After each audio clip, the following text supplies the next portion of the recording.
हमारे बीच में दिया है कि हम सब मिलकर उस परमेश्वर की उपस्थिति में बैठ सकें, उस परमेश्वर की महिमा कर सकें। और सुंदर गीतों को हम सुन रहे थे कि परमेश्वर कितना भला है, उसके उपकार हमारे जीवन में बहुत सारे हैं, उनका हम वर्णन भी नहीं कर सकते। सबसे पहले हम परमेश्वर का धन्यवाद देते हैं इस अवसर के लिए, और विशेष तौर से जिम्मेदार भाइयों के लिए भी धन्यवाद देते हैं जो इस प्रकार मेरे जीवन में भी इस प्रकार का अवसर दिया है कि हाँ, आप सबके बीच में परमेश्वर के वचन को बांट सकें। और हम विश्वास करते हैं ये आवाज आपके पास पहुंच रही होगी। और आइए थोड़े से समय हम जब परमेश्वर के वचन को सीखने वाले हैं, अपने ध्यान को परमेश्वर की ओर लगाते हुए प्रार्थना के साथ बैठेंगे, ताकि जो वचन हम सब सीखने वाले हैं हम उस परमेश्वर की आवाज को सुन सकें, उसकी महिमा हम सबके जीवन के द्वारा हो सके। आज का विषय हम सब जानते हैं, परमेश्वर की पवित्रता। जब हम बाइबल में देखते हैं, सबसे ज्यादा हम सब सोचते हैं कि परमेश्वर के प्रेम के बारे में ज्यादा वर्णन है, लेकिन अगर हम पूरी बाइबल को देखें तो परमेश्वर की पवित्रता के विषय में सबसे ज्यादा परमेश्वर का वचन हमें याद दिलाता है। और उस पवित्रता के विषय में जब हम देखते हैं, सबसे पहले हम उस परमेश्वर की पवित्रता है क्या, उसके विषय में हम देखेंगे। उसके लिए हम सीधे परमेश्वर के वचन में जाएंगे। यशायाह की पुस्तक, उसका 6वां अध्याय, उसका 3रा पद। यशायाह उसका 6वां अध्याय, उसका 3रा पद। और वे एक दूसरे से पुकार पुकार कर कह रहे थे, सेनाओं का यहोवा पवित्र पवित्र पवित्र है, सारी पृथ्वी उसके तेज से भरपूर है।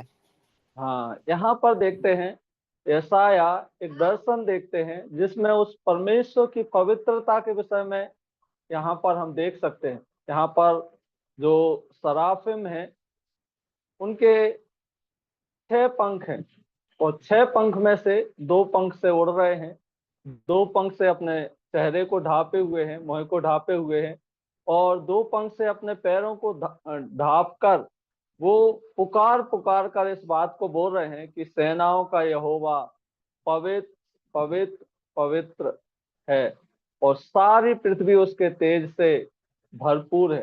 तो यहाँ पर हम देख सकते हैं, इस दर्शन में यशायाह देख रहे हैं कि वो परमेश्वर कैसा है। जिस परमेश्वर की हम महिमा करते हैं, जिस परमेश्वर की हम आराधना करते हैं, जिस परमेश्वर के नाम को हम लेते हैं, वो परमेश्वर पवित्र है, और वो पवित्रता में ही वास करता है। उस परमेश्वर की उस पवित्रता को इसराइलियों ने अपने जीवन में देखा, जाना, और कई अवसरों में हम देखते हैं कि उन्होंने उस परमेश्वर की पवित्रता को अपने जीवन में अनुभव किया, और उस पवित्र जीवन को परमेश्वर के लिए बिताए। जब हम उस परमेश्वर के नजदीक आते हैं, इस बात को स्मरण रखना है कि हमारा परमेश्वर पवित्र परमेश्वर है। इसके अलावा एक और दर्शन को हम नए नियम में देखते हैं, प्रकाशित बाग उसका 4था अध्याय, प्रकाशित बाग उसका 4था अध्याय, उसका 8 पद। प्रकाशित बाग 4था अध्याय, उसका और 8 पद। चारों प्राणियों के छह छह पंख हैं, और चारों ओर से और भीतर आंखें ही आंखें हैं, और वे रात दिन बिना विश्राम लिए यह कहते रहते हैं, पवित्र पवित्र पवित्र प्रभु परमेश्वर सर्वशक्तिमान, जो था और जो है और जो आने वाला है। हाँ, यहाँ पर भी दर्शन में परमेश्वर के दास यूहन्ना देख रहे हैं जो दर्शन। जब उन्होंने परमेश्वर के दर्शन को देखा, वहां पर देखते हैं चारों प्राणी जिनके 6 6 पंख हैं, वो दिन और रात इसी प्रकार उस परमेश्वर की महिमा करते हैं। जिनकी आंखें ही आंखें हैं, वो अपने आप को ढक कर उस परमेश्वर की उपस्थिति में बिना विश्राम किए एक ही बात बोल रहे हैं, पवित्र पवित्र पवित्र प्रभु परमेश्वर सर्वशक्तिमान, जो था, जो है, और जो आने वाला है। तो यहाँ पर उस प्रभु परमेश्वर को वो स्मरण कर रहे हैं उसकी पवित्रता के लिए। तो यहाँ पर यशायाह भी एक दर्शन देखते हैं जिसमें उन्होंने परमेश्वर को देखा, और उन्होंने देखा कि जो परमेश्वर जिसकी हम आराधना करते हैं, जिसकी हम महिमा करते हैं, जिसकी हम तारीफ करते हैं, जिस परमेश्वर की उपस्थिति में हम जाते हैं, वो परमेश्वर पवित्र परमेश्वर है। और इसी दर्शन को यूहन्ना भी देखते हैं। यूहन्ना ने भी उस परमेश्वर की जब महिमा को देखा, परमेश्वर की उपस्थिति को देखा, स्वर्गदूत इसी प्रकार उस परमेश्वर की बड़ाई कर रहे हैं कि वो परमेश्वर पवित्र पवित्र पवित्र। तो आइए, जब हम ऐसे महान परमेश्वर की आराधना करते हैं, बड़ाई करते हैं, इस बात को स्मरण रखें कि जिस परमेश्वर की उपस्थिति में हम अपने जीवन को बिताते हैं, जो परमेश्वर जिनको हम अपना प्रभु परमेश्वर और अपना पिता कहकर पुकारते हैं, वो परमेश्वर पवित्र परमेश्वर है। उनके गुणों में भी जब हम देखते हैं, उनके गुण भी उस पवित्रता को दर्शाते हैं।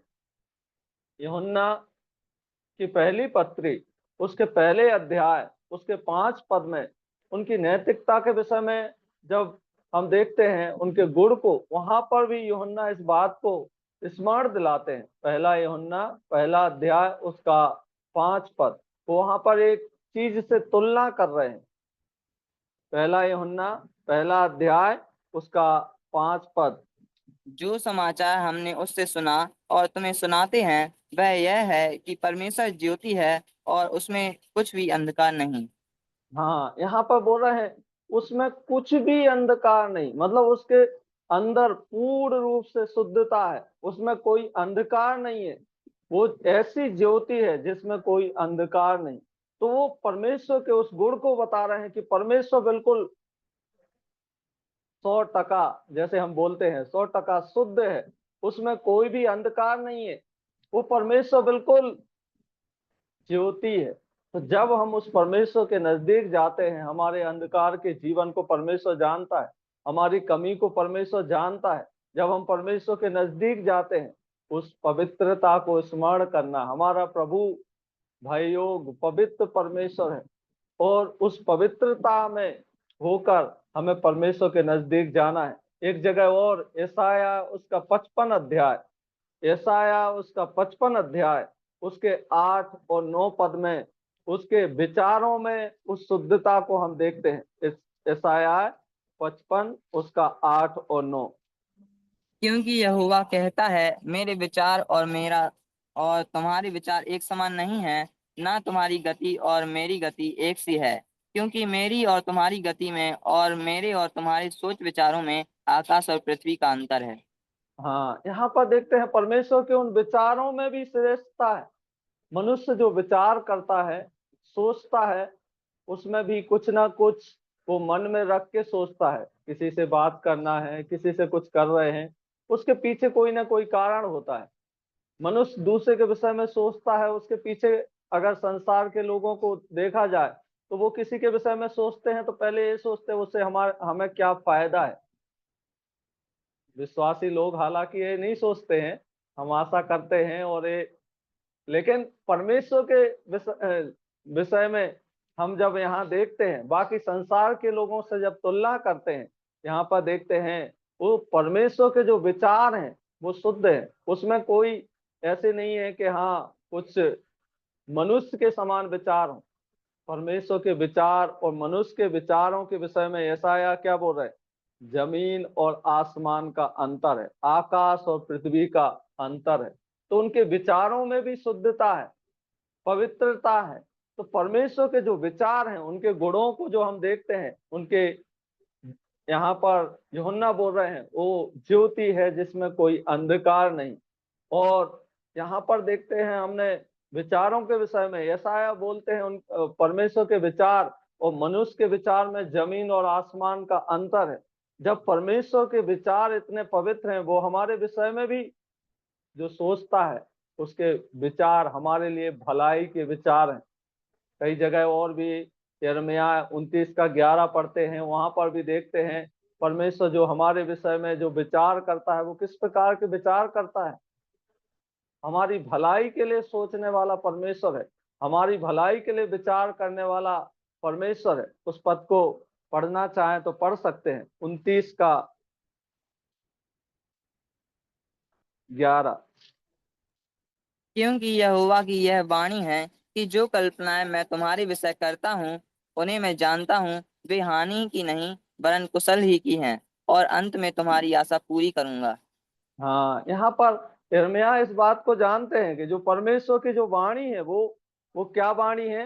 वो जो कल्पनाएं हमारे विषय में करता है, वो कभी हानि की कल्पना नहीं करता। हमारे लिए जो कल्पनाएं करता है वो कुशल की कल्पनाएं हैं। कुशल के बारे में सोचता है, भलाई के विषय में सोचता है।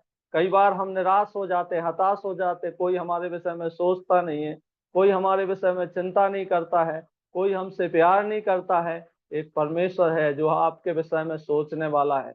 एक परमेश्वर है जिसने आपको बनाया है, जो हमारा सृष्टिकर्ता परमेश्वर है, जो पवित्र परमेश्वर है, वो हमारे विषय में चिंता करता है, हमारे विषय में विचार करने वाला परमेश्वर है।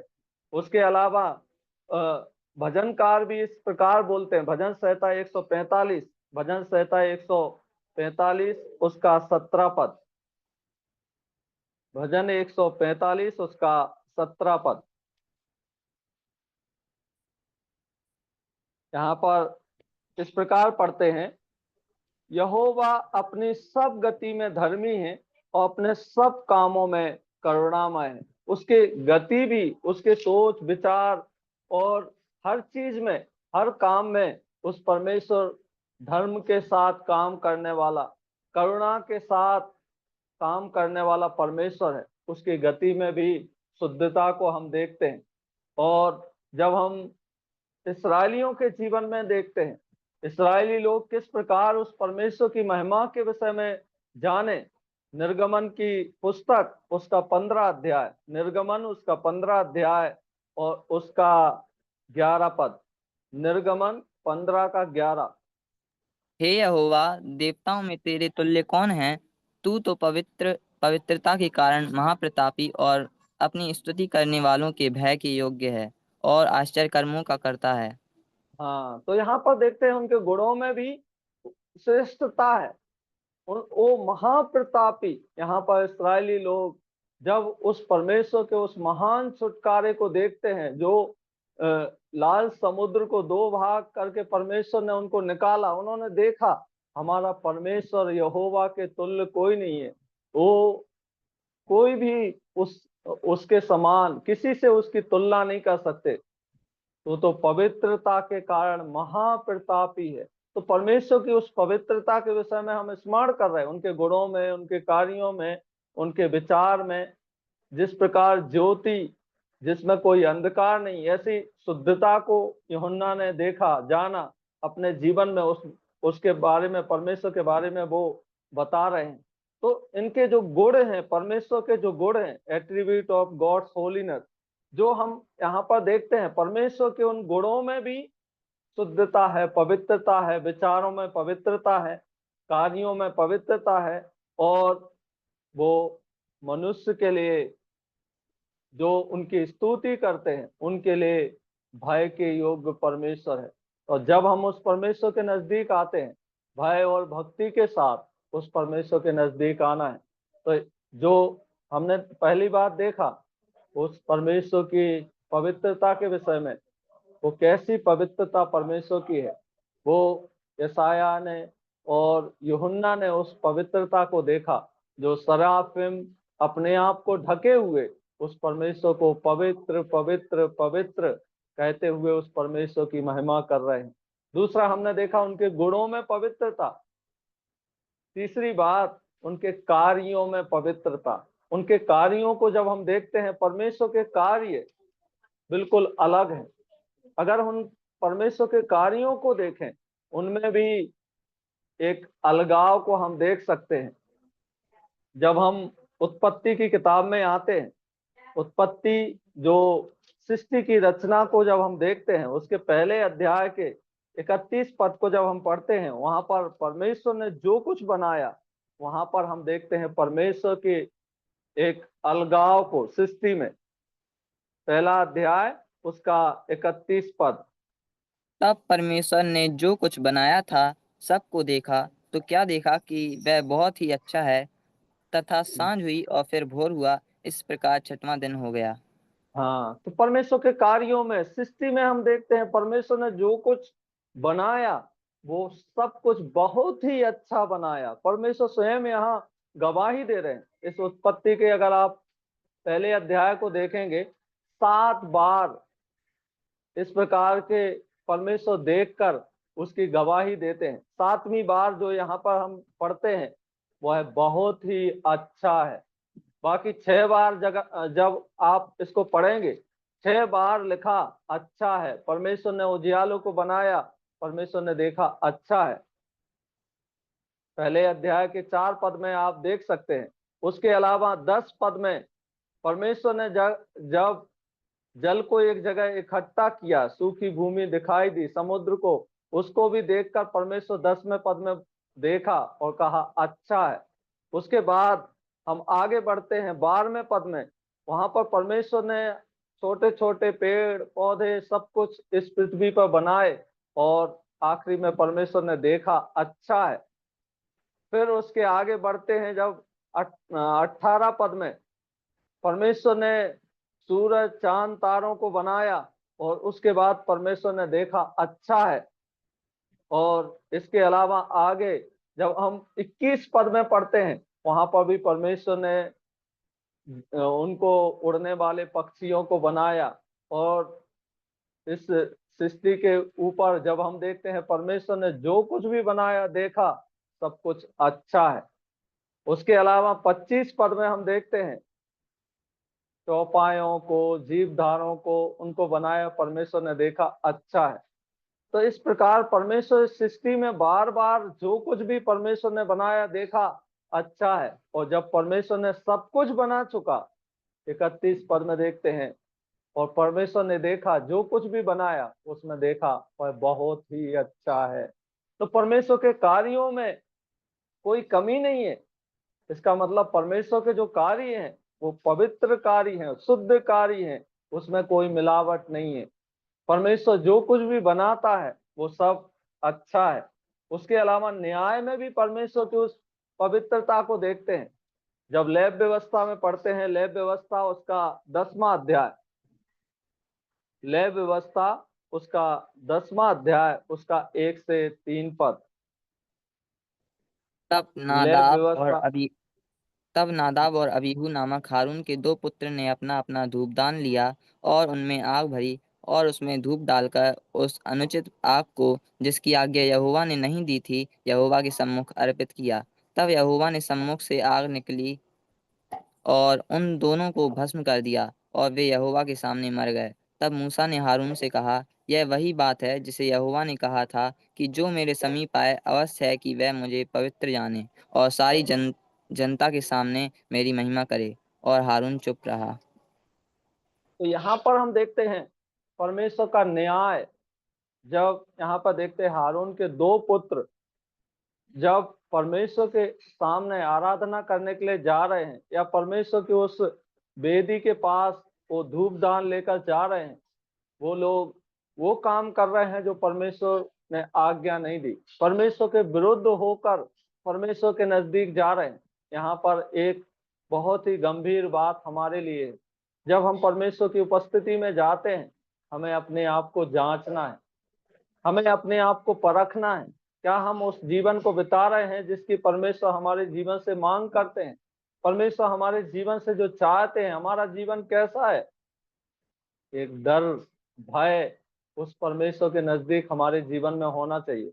आजकल जूम के माध्यम से जब हमें वचन आसानी से मिलने लगता है, हम कई बार अपने ध्यान को उस वचन की उस गंभीरता को समझते नहीं है। आधा ध्यान इधर है, आधा ध्यान उधर है। कई बार उस बात को गंभीरता से नहीं लेते हैं। यहाँ पर देखते हैं परमेश्वर के नजदीक जो जाते हैं, एक गंभीरता के साथ परमेश्वर के नजदीक जाना है।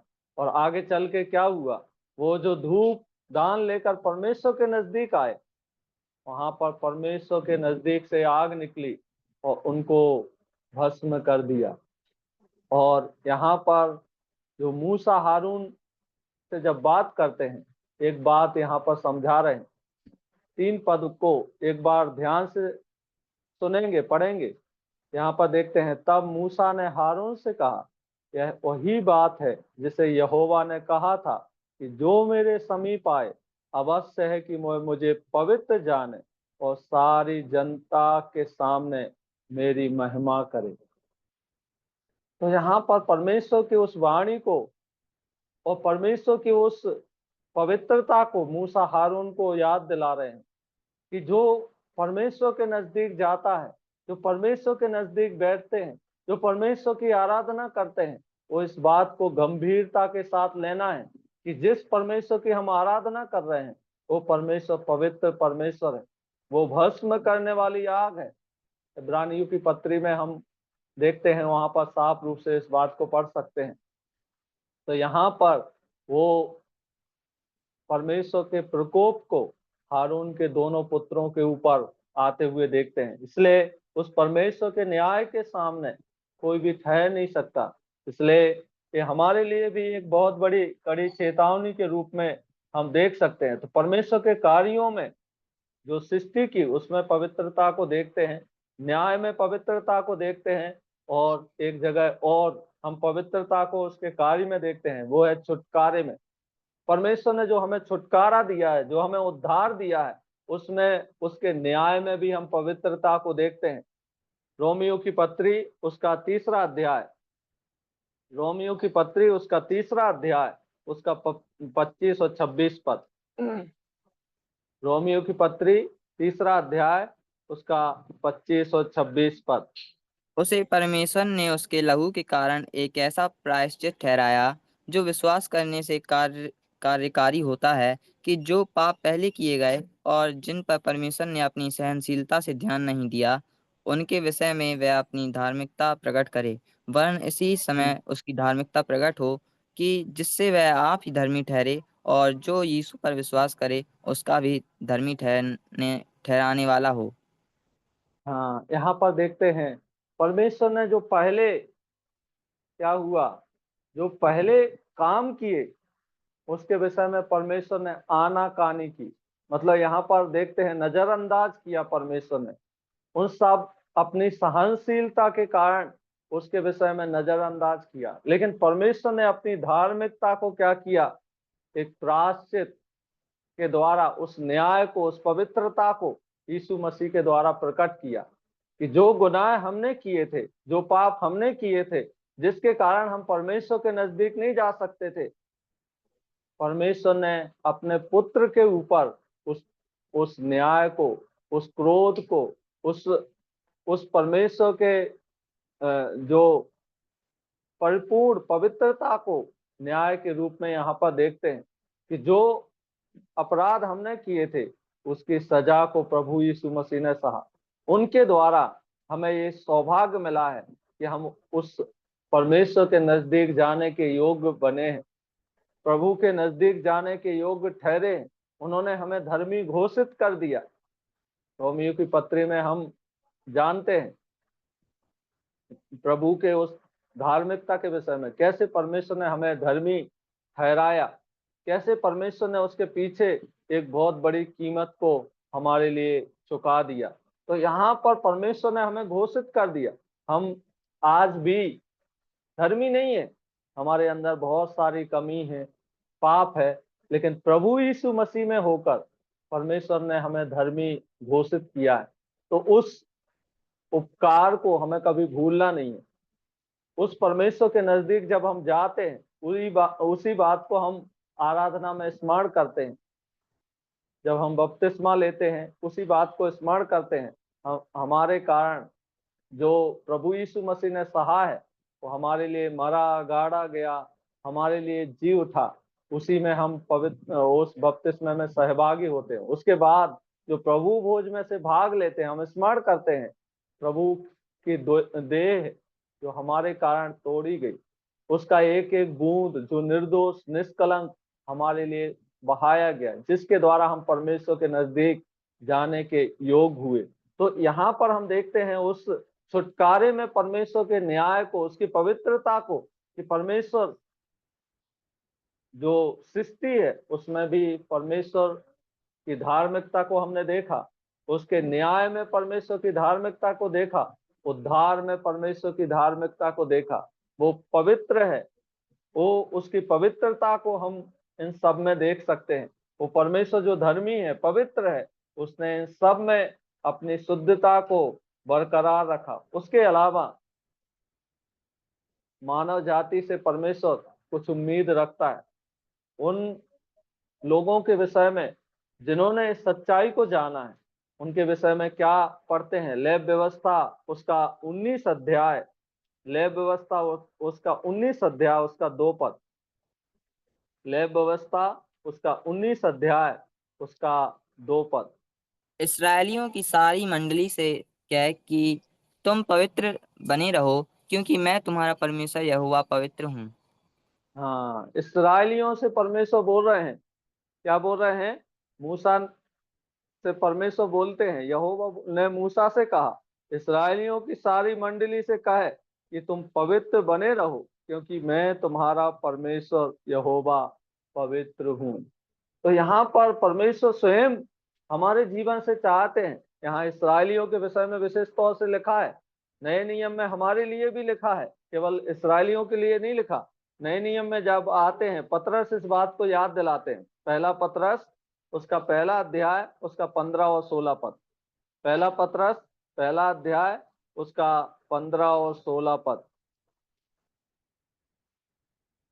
पर जैसा तुम्हारा बुलाने वाला पवित्र है, वैसे ही तुम भी अपने सारे चाल चलन में पवित्र बनो, क्योंकि लिखा है, पवित्र बनो क्योंकि मैं पवित्र हूँ।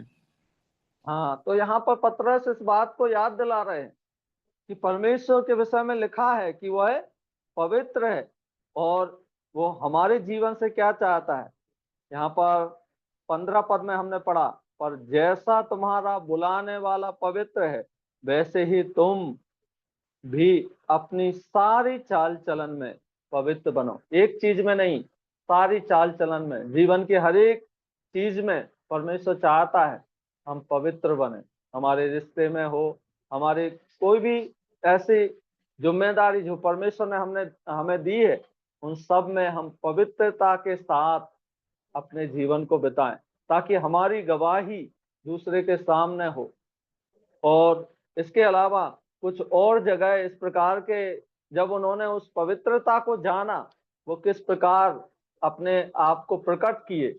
जब हम ईसाया में भी देखते हैं, जो हमने अभी भाग पढ़ा था, उसी के 5 पद में ईसाया किस प्रकार अपने आप को परमेश्वर की उस पवित्रता का दर्शन करके किस प्रकार अपने आप को परमेश्वर के सामने रख रहे हैं। ईसाया उसका 6 अध्याय का 5 पद। ईसाया 6 अध्याय उसका 5 पद। तब मैंने कहा, हाय हाय, मैं नाश हुआ, क्योंकि मैं अशुद्ध होंठ वाला मनुष्य हूँ, और अशुद्ध होंठ हम्म, वाले मनुष्य के बीच में रहता हूँ, क्योंकि मैंने हम्म, सेनाओं के यहोवा महाराजाधिराज हम्म, को अपनी आंखों से हम्म। देखा है। हाँ, तो यहाँ पर देखते हैं ईसाया ने जब उस दर्शन को देखा, उस पवित्रता को, परमेश्वर के सामने जब हम देखते हैं, उन्होंने देखा, वो क्या कर रहे हैं? वो बोल रहे हैं, हाय हाय, मैं नाश हुआ, क्योंकि मैंने सेनाओं के यहोवा उस परमेश्वर को देख लिया। उसकी पवित्रता को जब उन्होंने देखा, वो अपने आप को अशुद्ध ओंठ वाला, अपने आप को उस पश्चाताप के साथ परमेश्वर के नजदीक आते हैं। जब हम उस परमेश्वर की पवित्रता को देखते हैं, उस परमेश्वर की पवित्रता के सामने हम किस प्रकार अपने जीवन को परमेश्वर के सामने लेके आते हैं। हम बीते दिनों में याद कर रहे थे परमेश्वर के उस प्रकोप को, उन कटोरों को जो प्रकाशित वाक्य में देखते हैं। परमेश्वर का क्रोध जब मानव जाति के ऊपर आता है, उसका क्रोध कितना भयानक है। आज परमेश्वर ने उसके बारे में जो हमने जाना, हम किस प्रकार अपने जीवन को बिता रहे हैं। चाहे विश्वासी हो, चाहे आज तक आपने प्रभु को अपने जीवन में स्वीकार नहीं किया हो, आप किस प्रकार का जीवन बिता रहे हैं। उस परमेश्वर के इस पवित्रता को जब आप जान रहे हैं, हम अपने आप को जांचें। हम प्रभु के नजदीक जाने के योग्य हैं। एक दिन प्रभु आने वाला है, उसके सामने हम खड़े होने के लायक बने हैं, नहीं बने हैं। वो एक उन लोगों के लिए एक दुख का समय रहेगा, जो इस सच्चाई को जानने के बावजूद भी उस प्रभु के सामने अपने आप को समर्पित नहीं किए। तो इस पवित्रता को जब यूहन्ना ने देखा, और जब हम उस दर्शन को पहले अध्याय में प्रकाशित वाक्य में देखते हैं, वो मुर्दा सा गिरते हुए हम यूहन्ना को देखते हैं।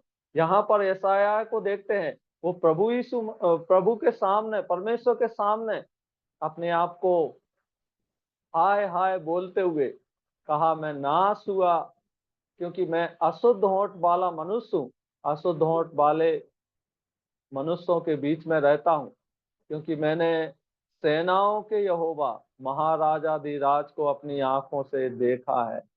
वो परमेश्वर के सामने अपने आप को लेकर आते हैं, अपने आप को, अपनी अवस्था को परमेश्वर के सामने लेके आ रहे हैं, अपने उस कमी को परमेश्वर के सामने प्रकट कर रहे हैं, और परमेश्वर के सामने अपने आप को समर्पित करते हुए हम पाते हैं।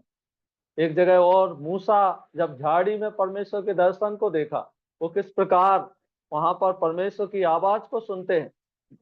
निर्गमन उसका 3 अध्याय उसका 5 पद, निर्गमन 3 अध्याय उसका 5 पद। उसने कहा, इधर पास मत आ और उसने अपने पाँव से जूतियों को उतार दे, क्योंकि जिस स्थान पर तू खड़ा है वह पवित्र भूमि है। हाँ, तो परमेश्वर के जब दर्शनों को इन्होंने देखा, वो एक उस अनुभव को अपने जीवन में प्रकट करते हैं। और यहाँ पर परमेश्वर स्वयं मूसा को बोल रहे हैं, तो जो पास आ रहा है अपनी जूती को उतार दे, क्योंकि जिस स्थान पर तू आ रहा है वो पवित्र स्थान है। परमेश्वर पवित्र स्थान में वास करता है, परमेश्वर पवित्र है। तो उस पवित्रता को परमेश्वर हमारे जीवन से चाहते हैं कि उस पवित्रता को हम अपने जीवन में बरकरार रखते हुए अपने जीवन को बिताएं। तो अभी हमने कुछ बातों को देख चुके हैं, 4 महत्वपूर्ण बातों को हमने देखा। पहली बात हमने देखा कि परमेश्वर की जो पवित्रता है वो क्या है। त्रियोन पवित्र या होली गॉड को हम देखते हैं, 3 बार उस परमेश्वर को पवित्र पवित्र पवित्र कहते हुए सराफिम स्वर्गदूत हम देखते हैं वहां पर उस परमेश्वर की पवित्रता को वर्णन करते हैं। दूसरा, हमने परमेश्वर के गुणों में देखा, उनकी ज्योति में, वो ज्योति में, ऐसी ज्योति में जिसमें कोई अंधकार नहीं है, मतलब शुद्ध परमेश्वर उनके गुणों में हम देखते हैं। दूसरा, हमने देखा उसकी श्रेष्ठता, विचारों में श्रेष्ठता, वो परमेश्वर के विचार और मनुष्य के विचार जमीन और आसमान के अंतर के रूप में हम देखते हैं। तीसरा, हमने देखा परमेश्वर की जो धार्मिकता है उसकी गति में, उसके कार्यों में हम देखते हैं। और चौथी बात को हमने उसमें देखा था, उसके गुणों में, उसकी महाप्रतापी पवित्रता के कारण वो महाप्रतापी है, उसके तुल्य कोई नहीं है। और उसके अलावा तीसरी बात को हमने देखा उनके कार्यों में, परमेश्वर ने जो सृष्टि बनाई उसमें परमेश्वर ने जो कुछ भी बनाया बहुत अच्छा बनाया। उनके न्याय में देखते हैं, जब हारून के दोनों पुत्र परमेश्वर के विरुद्ध होकर उस परमेश्वर के नजदीक आए, परमेश्वर का उसका न्याय वहां पर आते हुए देखते हैं।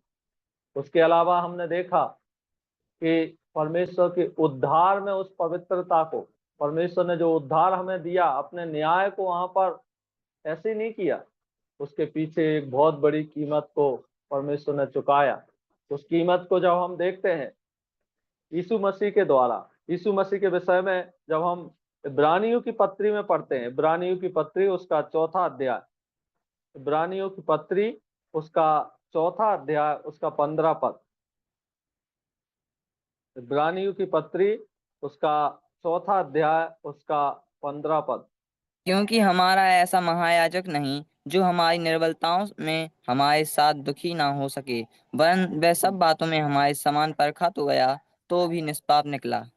हाँ, यहाँ पर प्रभु यीशु मसीह के विषय में देखते हैं, हमारा ऐसा महायाजक नहीं जो हमारे लिए क्या नहीं हो सके, हमारे साथ दुखी ना हो, हमारे साथ वो दुखी होने के लिए, क्योंकि वो एक प्रकार से, हर प्रकार से, जिस प्रकार हम परख में होकर जाते हैं, परीक्षाओं में होकर जाते हैं, कठिनाई से होकर जाते हैं, दुख में होकर जाते हैं, प्रभु स्वयं उन सबको प्रभु ने चखा है।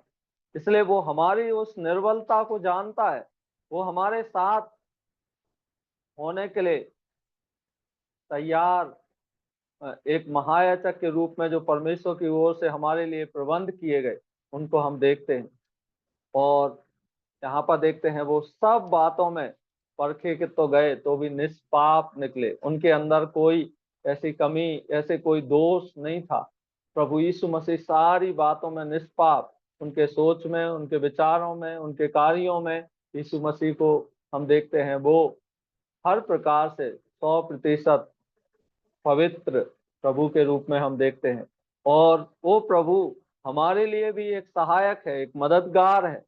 और 10 अध्याय में जब हम आते हैं, 10 अध्याय के 10 पद में यहाँ पर इस प्रकार पढ़ते हैं, उसी इच्छा से हम यीशु मसीह के देह के एक ही बार बलिदान चढ़ाए जाने के द्वारा पवित्र किए गए हैं।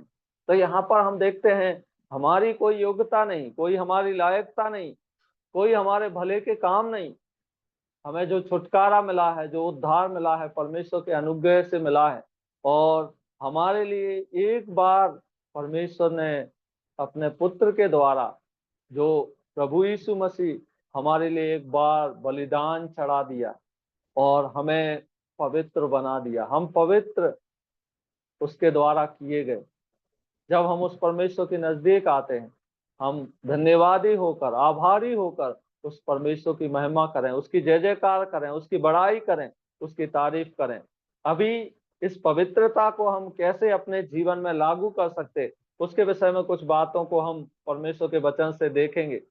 भजन संहिता 99 उसका 9 पद, भजन 99 उसका 9 पद।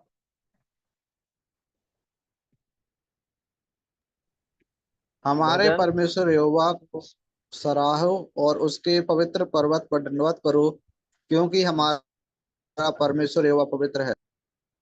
हाँ, यहाँ पहली बात, जो परमेश्वर जो पवित्र है, उसके लिए हमें महिमा करने के लिए, सराहने के लिए अवसर है। ऐसे महान परमेश्वर को हम सराहें, उसकी तारीफ करें, उसकी बड़ाई करें कि ऐसे महान परमेश्वर को हमने जान पाए, ऐसे महान परमेश्वर के नजदीक आने का हमें सौभाग्य मिला है। इसलिए हम उस परमेश्वर की महिमा करें, उसे सराहें, उसकी बड़ाई करें। भजनकार इस बात को यहाँ पे बोलते हैं। दूसरी चीज जो परमेश्वर के लिए हम कर सकते हैं, जो दूसरा कुरिन्थियों उसका 7 अध्याय, दूसरा कुरिन्थियों उसका 7 अध्याय उसका 1 से 4 पद, दूसरा कुरिन्थियों 7 अध्याय उसका 1 से 4 पद। हे प्यारों, जबकि ये प्रतिज्ञाएं हमें मिली हैं, तो आओ हम अपने आप को शरीर और आत्मा की सब मलिनताओं से शुद्ध करें और परमेश्वर का भय रखते हुए पवित्रता को सिद्ध करें। हमें अपने हृदय में जगह दो। हमने ना किसी से अन्याय किया और ना किसी को बिगाड़ा और ना किसी को ठगा। मैं तुम्हें दोषी ठहराने के लिए यह नहीं कहता, क्योंकि मैं पहले ही कह चुका हूँ कि तुम हमारे हृदय में ऐसा बस गए हो कि हम तुम्हारे साथ मरने जीने के लिए तैयार हैं। मैं तुमसे यहाँ बहुत पर साहस थैंक यू ब्रदर। यहाँ पर बहुत और भी यहाँ पर परमेश्वर के दास पौलुस अपनी गवाही के विषय में दे रहे हैं।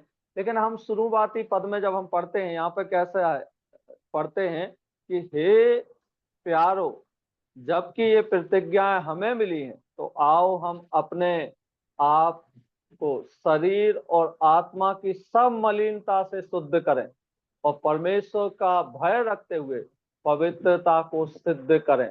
तो यहाँ पर परमेश्वर हमारे जीवन से चाहते हैं कि जब हमें ऐसी प्रतिज्ञा मिली है, जब हम उस परमेश्वर के नजदीक जाने का सौभाग्य मिला है, इसलिए हमारे शरीर में और आत्मा में जो मलिनता है, जो कमी है, उसको दूर करते हुए, परमेश्वर का भय रखते हुए, उस पवित्रता में सिद्ध होते हुए आगे बढ़ते जाएं। परमेश्वर हमारे जीवन से चाहते हैं, हमारे रिश्तों में, हमारे कार्यों में, जो परमेश्वर ने हमें एक दूसरे के साथ जो सौभाग्य दिया है, मिलने के लिए, रहने के लिए और सहभागिता रखने के लिए, उन सब में परमेश्वर हमारे जीवन से चाहता है हम उस पवित्रता में आगे बढ़ते जाएं। तो पहला, परमेश्वर के उस पवित्रता में होकर उस परमेश्वर को सराहना है, उसकी बड़ाई करना, उसकी तारीफ करना उस पवित्र परमेश्वर के लिए। दूसरा, हमारे आत्मा में, शरीर में उस शुद्धता को जीवन में आगे लेके आना है, उसमें आगे बढ़ना है। तीसरी बात, जो रोमियो की पत्री उसका 6 अध्याय उसके 12 पद में पढ़ते हैं, रोमियो की पत्री उसका 6 अध्याय उसका 12 पद, रोमियो की पत्री 6 अध्याय उसका 12 पद। इसलिए पाप तुम्हारे नासवान शरीर में राज्य ना करे कि तुम उसकी लालसाओं के अधीन रहो।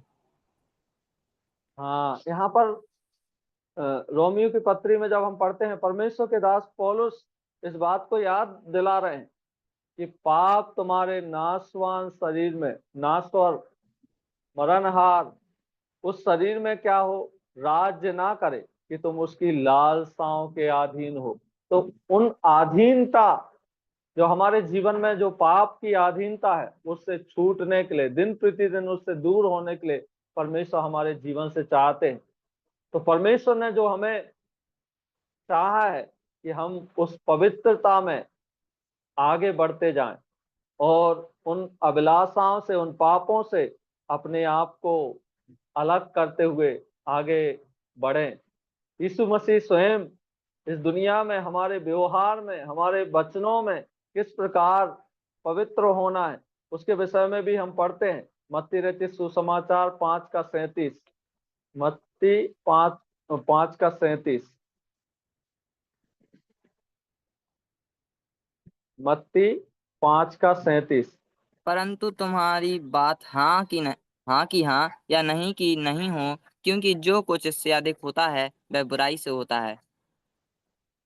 हाँ, यहाँ पर प्रभु यीशु मसीह स्वयं बोल रहे हैं, तुम्हारी बात हाँ की हाँ हो और नहीं की नहीं हो, क्योंकि जो इससे अधिक होता है वो बुराई से होता है। तो उसमें कोई मिलावट नहीं हो। परमेश्वर हमारे जीवन से चाहते हैं उसमें भी पवित्रता हो, हमारे व्यवहार में, हमारे चाल चलन में ईमानदारी के साथ आगे बढ़ने के लिए परमेश्वर हमारे जीवन से चाहता है। एक विश्वासियों के लिए उस शुद्धता के जीवन को परमेश्वर चाहता है, क्योंकि हमारा बुलाने वाला पवित्र है। वो चाहता है उस पवित्रता हमारे सब जीवन के हर एरिया में, हर एक पहलू में परमेश्वर चाहता है हम उस पवित्रता को प्रकट करें। एक जगह और फिलिपियों की पत्री में जब हम आते हैं, फिलिपियों की पत्री उसका 4 अध्याय उसका 8 पद, फिलिपियों की पत्री उसका 4 अध्याय उसका 8 पद। इसलिए हे भाइयों, जो बातें सत्य हैं और जो बातें आदरणीय हैं और जो बातें उचित हैं और जो बातें पवित्र हैं और जो बातें सुहावनी हैं और जो बातें मनभावनी हैं, अर्थात जो भी सद्गुण और प्रशंसा की बातें, उन्हीं पर ध्यान लगाया करो। हाँ, यहाँ पर एक निष्कर्ष के रूप में देखते हैं, हमारी जो शुद्धता है इन सब एरिया में, जीवन के हर एक पहलू में, यहाँ पर उन पर ध्यान लगाने के लिए यहाँ पर परमेश्वर के दास पौलुस याद दिला रहे हैं। यहाँ पर किस किस पहलू में देखते हैं, जो बातें सत्य हैं, सत्यता की ओर ध्यान लगाना, जो बातें आदरणीय हैं, आदर के योग्य हैं, जो उचित हैं। बहुत सारी बातें हैं, लेकिन उसमें से उचित क्या है उसको अलग करना। जो बातें पवित्र हैं, यहाँ पर देखते हैं उस पवित्र बातों को, जो बातें सुहावनी है और जो मनभावनी है, निदान सद्गुण और प्रशंसा की बातें, उसी पे ध्यान करो। तो यहाँ पर जीवन के हर क्षेत्र में जब हम देखते हैं कि परमेश्वर ने जो, जिस परमेश्वर के लिए हम अलग हुए हैं, जिस परमेश्वर ने हमें दुनिया से अलग किया है, वो परमेश्वर पवित्र परमेश्वर है। वो हमारे जीवन से भी चाहता है एक अलगाव का जीवन हो। पवित्रता मतलब वही, दूसरी चीजों से अलग, दूसरे बोलचाल से अलग, दूसरे कार्यों से अलग। जिस क्षेत्र में हम हैं, जो भी कार्य परमेश्वर ने हमें इस दुनिया में सौंपा है, उसमें एक अलगाव का जीवन बिताना परमेश्वर चाहते हैं। जो परमेश्वर पवित्र है, वो चाहते हैं हम भी उस पवित्रता को धारण करें, उसमें आगे बढ़ते जाएं, ताकि उसकी महिमा हमारे जीवन से हो सके। एक बात आखिरी में पढ़ के हम लोग समाप्त करेंगे। हबक्कूक उसका 1 अध्याय उसका 13 पद, हबक्कूक पहला अध्याय उसका 13 पद। तेरी आंखें ऐसी शुद्ध हैं कि तू बुराई को देख ही नहीं सकता और उत्पात को देखकर चुप नहीं रह सकता।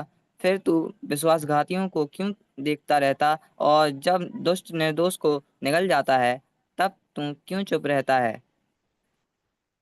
अब यहाँ पर देखते हैं एक प्रश्न है हबक्कूक के मन में। परमेश्वर, तू पवित्र है, तू बिल्कुल शुद्ध है, तेरी आंखें बुराई को देख ही नहीं सकती, और जब उत्पात होता है तब क्यों चुप रहता है। विश्वासघाती लोग, दुष्ट लोग, ये लोग हैं जो विश्वासियों को, भले लोगों को, जो परमेश्वर का भय मानते हैं, उन लोगों को क्या होते हैं, मारते हैं, पीटते हैं, सताते हैं। ये कई बार हमारे जीवन में इस प्रकार के प्रश्न उठ सकते हैं। हबक्कूक एक ऐसी परिस्थिति में होकर उसका विश्वास मजबूत हम इसमें देखते हैं, आखिरी में जब हम देखते हैं इस पत्री में, लेकिन एक प्रश्न उसके मन में, वो यहाँ पर उस प्रश्न को परमेश्वर के सामने रख रहे हैं। तेरी आंखें ऐसी शुद्ध हैं कि तू बुराई को देख ही नहीं सकता। यहाँ पर परमेश्वर के विषय में पढ़ रहे हैं कि परमेश्वर की उन जो आंखें हैं वो शुद्ध हैं, और उत्पात को देखकर चुप नहीं रह सकता। जो गलत काम हो रहा है, जो लोग उत्पात मचा रहे हैं, उनको देख नहीं सकते, फिर तू विश्वासघातियों को क्यों देखता रहता, और जब दुष्ट निर्दोष को निगल जाता है तब तू क्यों चुप रहता है। यहाँ पर इस प्रश्न का जवाब हमारे जीवन में सीधे तौर से हम नहीं देख सकते। इस प्रकार देख सकते हैं कि परमेश्वर अभी तुरंत बदला क्यों नहीं लेते हैं। उसका कारण, कई कारण है। क्योंकि एक बात हम देखते हैं, परमेश्वर जब इस संसार को बनाया, परमेश्वर ने बहुत अच्छा बनाया, लेकिन पाप का प्रवेश मनुष्य के अंदर हो गया, जिस कारण से, पाप के कारण लोग गलत रास्ता भटक गए। परमेश्वर ने, दूसरी चीज देखते हैं, परमेश्वर ने जो मनुष्य को बनाया, मनुष्य को स्वतंत्र बनाया। वो सही भी कर सकता है, गलत भी कर सकता है। परमेश्वर उसी के अनुसार एक दिन न्याय करने वाले हैं, इसलिए सही गलत चुनने की आजादी परमेश्वर ने मनुष्य को दी है। और उसके द्वारा परमेश्वर आगे चल के, उसका एक दिन आने वाला है जब परमेश्वर न्याय के सिंहासन पर होंगे, उस समय उसका न्याय किया जाएगा। तीसरी चीज उसमें हम देखते हैं, शैतान का प्रभाव मनुष्य को बहकाता है, ऐसे मनुष्य को बहकाता है जो उसके अधीन है। परमेश्वर के लोगों को दूर से कई प्रकार परेशानी दे सकता है और परीक्षाएं ले सकता है, लेकिन ऐसे लोग जो परमेश्वर को नहीं जानते, दुष्ट लोग हैं, उनके अंदर प्रवेश करके कई प्रकार उत्पात मचाना, गलत कामों में उनको सहभागी करना, ये शैतान के प्रभाव को हम देखते हैं। चौथी बात इसके विषय में हम देखते हैं, मानव हृदय की कमजोरी उन्हें पाप की ओर झुकाती है। मनुष्य का जो हृदय है वो पाप से भरपूर है, पाप उनके अंदर है, पाप में वो खुश और आनंदित होता है। इस कारण से क्या है, शैतान उनकी कमजोरी का फायदा उठाते हैं। तो यहाँ पर जो एक प्रश्न देखते हैं, किसी ने इस प्रकार इसको वर्णन किया, इसको संक्षेप में बताया कि क्यों ये सब कुछ होता रहता है, ऐसा लोग करते हैं, और इसके प्रभाव को हम देखते हैं, दुष्ट लोग अत्याचार क्यों करते हैं, लेकिन इसका एक दिन परमेश्वर न्याय करेगा। इसलिए हमें उसका बदला लेने की आवश्यकता नहीं है, हमें उससे चिंतित होने की आवश्यकता नहीं है, क्योंकि परमेश्वर पवित्र है, वो न्याय में भी पवित्र है। जब वो परमेश्वर के लोगों के साथ जब उसके आज्ञा उल्लंघन करते हैं, उनको भी ताड़ना करता है, तो इनका कैसे प्रभाव होगा। इसलिए हम चिंतित नहीं हो, घबराए नहीं इन सब चीजों को देखकर, हम और भी परमेश्वर के नजदीक आए। परमेश्वर ने हमें ये सौभाग्य दिया है। एक बार फिर हम जब वापस आते हैं, इब्रानियों की पत्री उसका 4था अध्याय उसका 16 पद पढ़कर हम समाप्त करेंगे। इब्रानियों की पत्री उसका 4था अध्याय उसका 16 पद। इसलिए आओ हम अनुग्रह के सिंहासन के निकट साहस बांधकर चलें कि हम पर दया हो और वह अनुग्रह पाएं जो आवश्यकता के समय हमारी सहायता करे। हाँ, यहाँ पर देखते हैं, इसलिए आओ हम हियाव भान कर उस परमेश्वर के सिंहासन के नजदीक चलें। हमें ये सौभाग्य मिला है, दुनिया में किसी को सौभाग्य नहीं है। परमेश्वर ने ये सौभाग्य हमें दिया है, विश्वासियों को ये सौभाग्य दिया है कि हम उस परमेश्वर के नजदीक जा सकते हैं। याव और हिम्मत हमें प्रभु के नजदीक जाने के लिए मिला है। इसलिए हम याव और हिम्मत के साथ हर परिस्थिति में, हमारे जीवन के चाहे कठिनाई हो, दुख हो, कैसी भी अवस्था है, हम उस परमेश्वर के सिंहासन के नजदीक याव और हिम्मत के साथ जा सकते हैं, क्योंकि हमारे लिए एक अच्छा महायाजक परमेश्वर ने प्रबंध किया है। उसके द्वारा हमें ये सौभाग्य मिला है, हम उस परमेश्वर के नजदीक जा सकते हैं, याव और हिम्मत के साथ जा सकते हैं। जब हम इसके 14 पद से पढ़ते हैं, तो जब हमारा ऐसा बड़ा महायाजक है जो स्वर्गों से होकर गया है, अर्थात परमेश्वर का पुत्र यीशु, तो आओ हम अपने अंगीकार को दृढ़ता से थामे रहें, क्योंकि हमारा ऐसा महायाजक नहीं जो हमारी निर्बलताओं में हमारे साथ दुखी ना हो सके, वरन वह सब बातों में हमारी नाई परखा तो गया तो भी निष्पाप निकला। इसलिए आओ हम अनुग्रह के सिंहासन के निकट याव बांध कर चलें कि हम पर दया हो और वह अनुग्रह पाए जो आवश्यकता के समय हमारी सहायता करे। तो ऐसा अवसर परमेश्वर ने हमारे जीवन में दिया है कि हम उस अनुग्रह के सिंहासन के नजदीक याव और हिम्मत के साथ जा सकते हैं। ये अवसर प्रभु यीशु मसीह के द्वारा हमें मिला है, ऐसे पवित्र परमेश्वर की आराधना करने के लिए, यहाँ महाप्रतापी उस परमेश्वर की आराधना करने के लिए, उसकी महिमा करने के लिए, उसके नजदीक जाने के लिए जो सौभाग्य परमेश्वर ने हमें दिया है, हम उस परमेश्वर का धन्यवाद करें, उसकी जय जयकार करें, उस पवित्रता को हमारे जीवन में प्रकट करें, उस पाप से दूरी बनाते हुए, हमारे वचन व्यवहार में ईमानदारी रखते हुए, मन की शुद्धता को धारण करते हुए अपने जीवन को बिताने के लिए परमेश्वर हम सबकी सहायता करे। आइए हम अपने जीवन को परमेश्वर के हाथों में सौंपें, उसकी महिमा हमारे जीवन के द्वारा हो सके। धन्यवाद इस सुंदर अवसर के लिए। परमेश्वर इस वचन के द्वारा हम सबको आशीष दे, उसकी महिमा हमारे जीवन के द्वारा हो सके।